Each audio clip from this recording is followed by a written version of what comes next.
Good day, good people. Good day, good people. It's Chantel Sarita giving you all the positive vibes. The ratchet ones too. Hold on.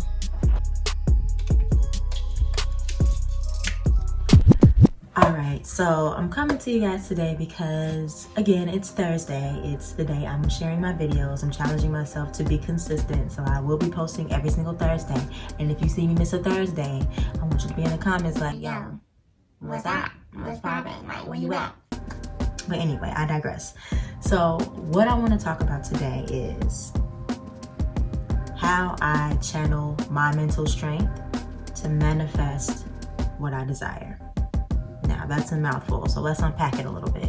I have about 6 different ways or 6 different themes that I notice that I do that have helped me manifest things in a pretty fast way, pretty accurate, and I wouldn't say accurate, pretty solid. It's a pretty solid formula that I use. I didn't even realize I was using a formula, but I have 6 different ways of how I channel my mental strength in order to manifest what I want. So before I get into those 6 things, I'm going to kind of talk about them as I tell you guys a story, because it's all about the story. Skirt. Okay, so I realized while editing this video that I was being extremely general when I listed out the 5 topics.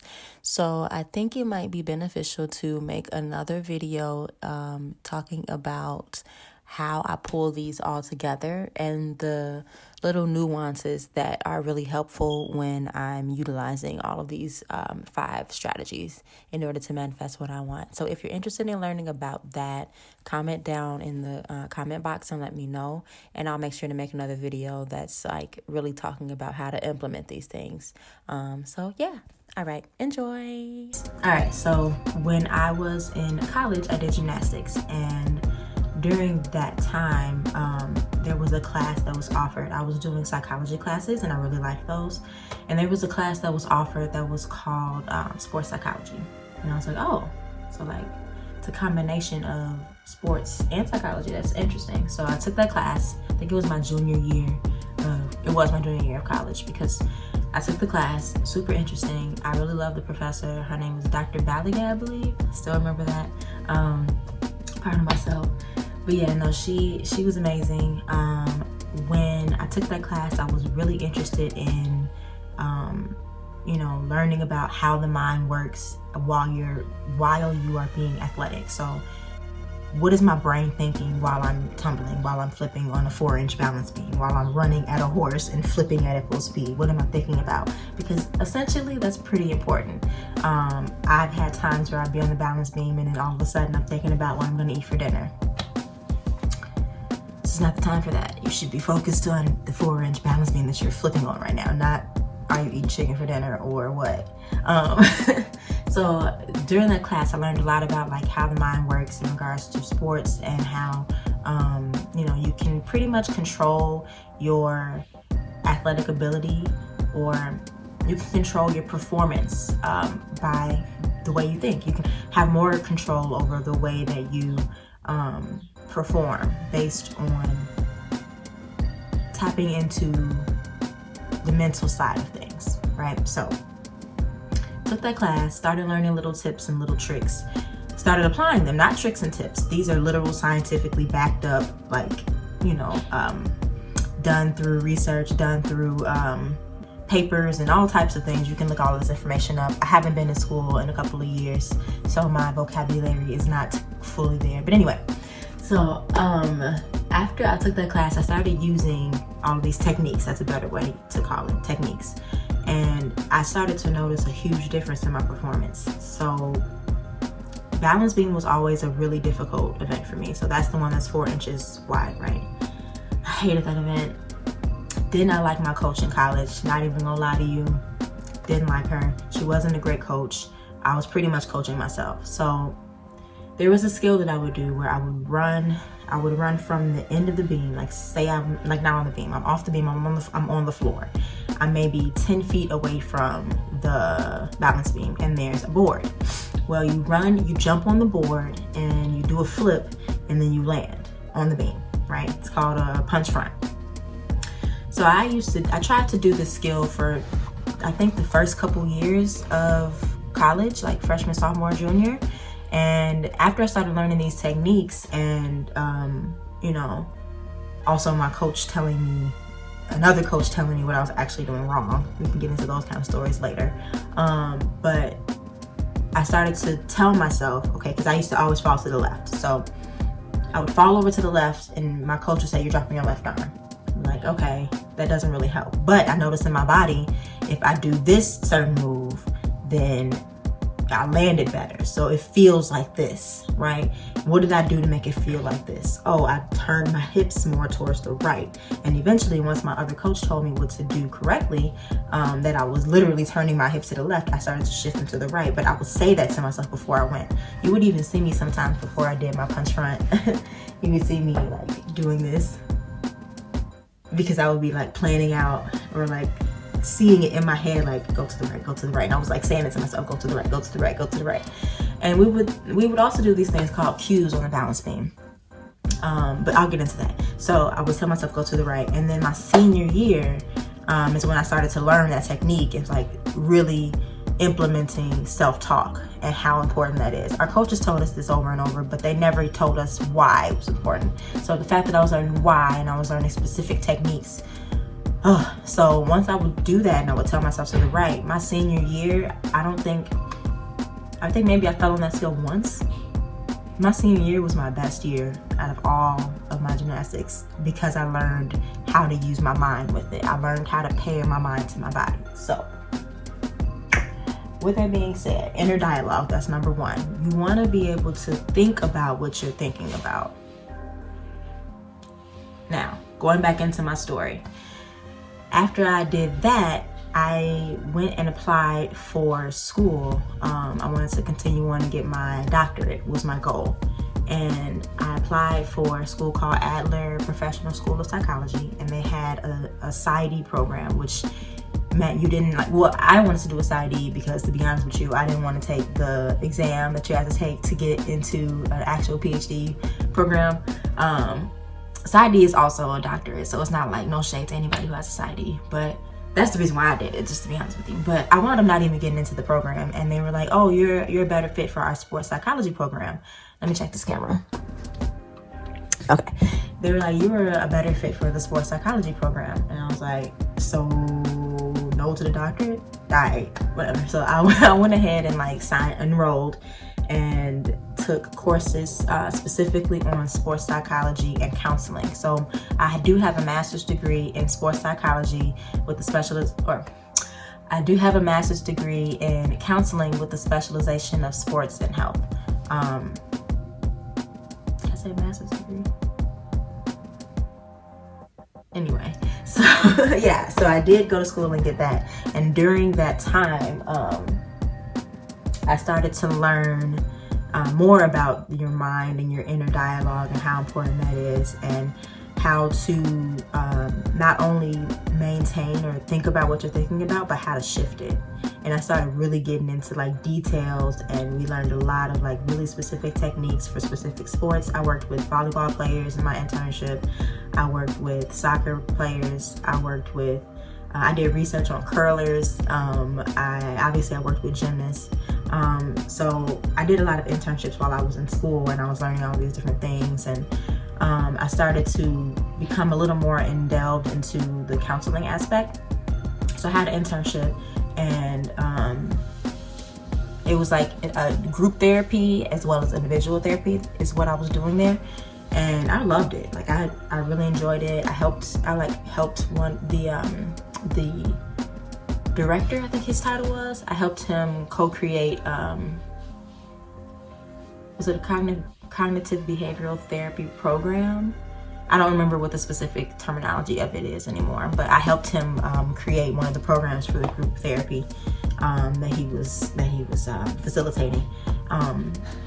And I really enjoyed that. And I learned a lot about, again, not only what your inner dialogue is, but how to shift it. So that's number 2.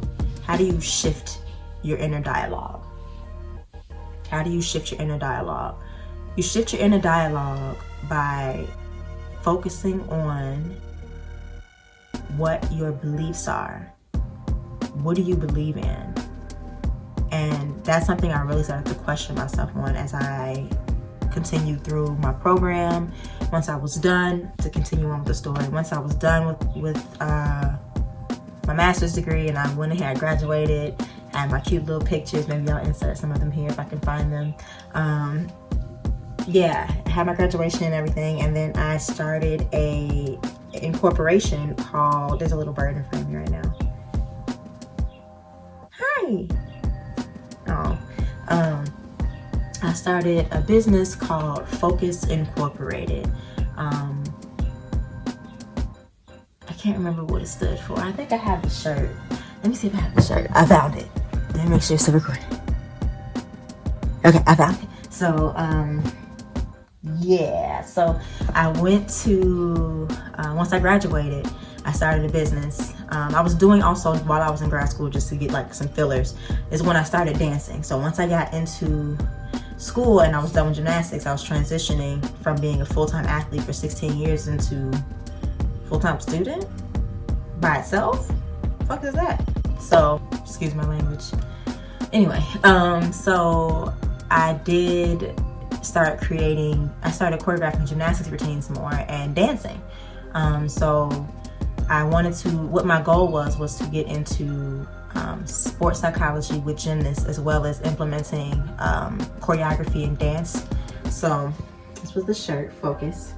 Fulfilling optimal choreography and utilizing strategic mental skills. You can see. And that's me, that picture is me. My mom helped me design this. Yeah, it's really cute. And I actually worked with gymnasts for about a year in a few different gyms. And what I did was I worked with them with things like mental blocks. Where's my juice, my water. Yeah.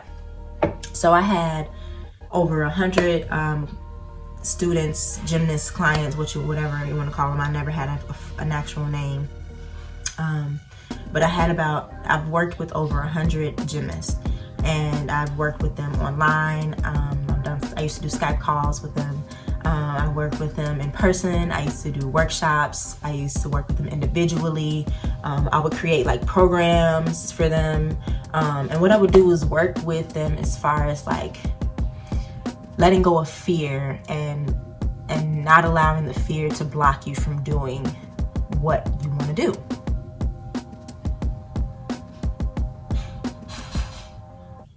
I worked with them to help them overcome blockages of fear that was isolating or freezing them from doing what they actually wanted to do physically. So, for example, I had one gymnast.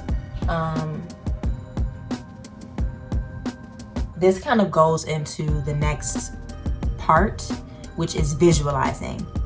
Visualizing, vision board, however you want to do it, meditation. And visualizing during that. Check out my last video, 2 videos ago. Anyway, but visions, having some type of visual helps a lot. So I had a gymnast who was afraid of doing on the balance beam again. It was called a back handspring layout, and that was her series. That was like her 2 skills that were the most complicated in her routine, and important skills that you have to have in order to do that level. So she comes to me and she's crying, she's upset, and I was there literally to help them in the moment. So she comes to me crying, and I remember reading in Mind Gym and a couple of other books that I had read at the time, but it said to pretty much put yourself in a space of the last time you felt really good, and think about that. And again, you can go into my a couple videos ago, and I kind of do this in the video, but I did that with her, and I brought her back to her last competition that she did really well at, and I asked her what felt good about it. I asked her all the questions to make her get in that space, and then I talked her up. I asked her questions that she could answer yes to and get excited about, and by the time she was done talking to me, she went from crying to smiling. So she went over to the balance beam, she got up there, and she literally did the skill that she wasn't doing 5 minutes before she talked to me. That moment right there That was like 5 years ago maybe. But I will never forget that, because that was the first time that I realized, like, wow, what I do makes a difference. And how I help people think and gain clarity within themselves, because the things that you were doing or what she did, well, I didn't do it. I just showed her how she could do it. I just showed her how she could do it. I didn't tell her. I didn't go in her brain and make her think about something. She did it. And it's just a matter of taking control and gaining that clarity and gaining that confidence. And the more you see it, the more you believe it. Literally, I have vision boards. I look at them and I get a feeling, and I really like get into that. And you can see I'm smiling right now thinking about it. My stomach is like butterflies. But the more you see it, the more you feel it, the more it comes to reality. And that's literally what I help gymnasts do, is bring their skills to reality, because they could already do it. And I would just help them visualize themselves doing it correctly. Some of them would even think about maybe I'll link some of my old videos, but some of them would even think about or talk about how they would see themselves going for it, but they would see themselves missing their hands on the beam, which means you crash, which hurts. And need some more water. And I would work with them to get them back to a space where they were visualizing themselves doing it correctly. And sometimes it wouldn't happen overnight. A lot of times it wouldn't happen like that, like how it did with the young lady I mentioned before, the previous example. But I was able to help over 100 gymnasts. And that says something. Like, the stuff that I learned in school, the stuff that I'm implementing with myself, powerful. Mental strength, powerful. The last thing I have, which is 5. The last thing I have, which is 5, is journaling. So this is my journal right now. And I actually use this for a lot of different things. I use it to write my gratitude in the morning, check my morning routine video. I use it to write out just like random thoughts I might have during the day. I use it when I'm having like meetings and I want to take notes. I use this for a lot of to-do lists. I use it for my YouTube stuff. I have all the information I'm talking about here on here. But journaling helps me get out what I have in. And I'll give you an example of that. Not necessarily through gymnastics, but more recent, I guess kind of connected. So as I've mentioned previously, I am recovering from hip ailments from gymnastics, and from different skills that I did in that sport and the way that I trained. Anywho, when I first started doing them, I would call it hip exercises. And I didn't like how that felt, saying that. Like, I gotta do my hip exercises. Like, that didn't, even right now, I'm frowning thinking about like saying it. So I was like, I need to call this something that means more. Making sure I'm still recording. I need to call this something that makes me feel good, like makes me want to do it. So I took my journal out and I just started writing, or asked myself a question: what do I want to call these? Why do I want to feel? What do I want to feel when I want to do them? Why do I want to feel this way? And like, just started talking to myself through writing. And eventually I got to a point where I was able to come up with the term hip self-care. So now I call it hip self-care.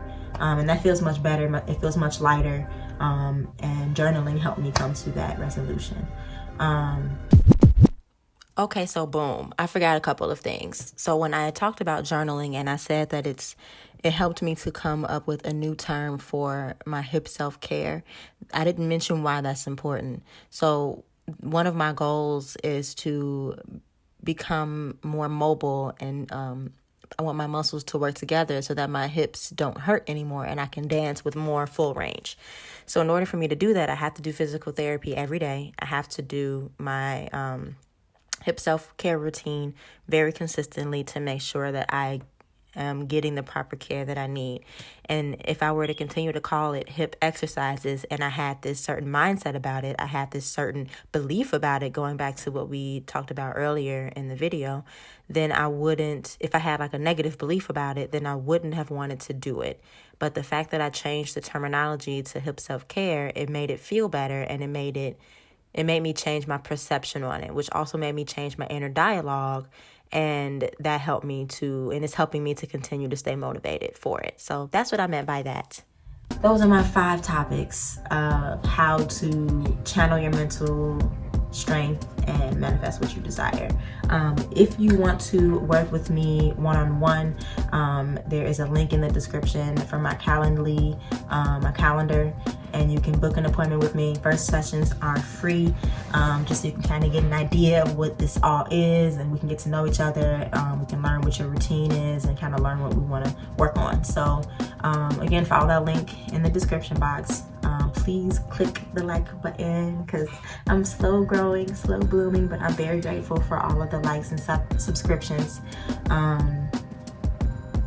Let me know if anything sparked from this video that you want to know about or that you want to learn more about. I have a little list of topics that I want to talk about and like different types of content I want to post, but I'm always open to hearing what you want to see as well. But that is all. I appreciate you all in your own individual ways.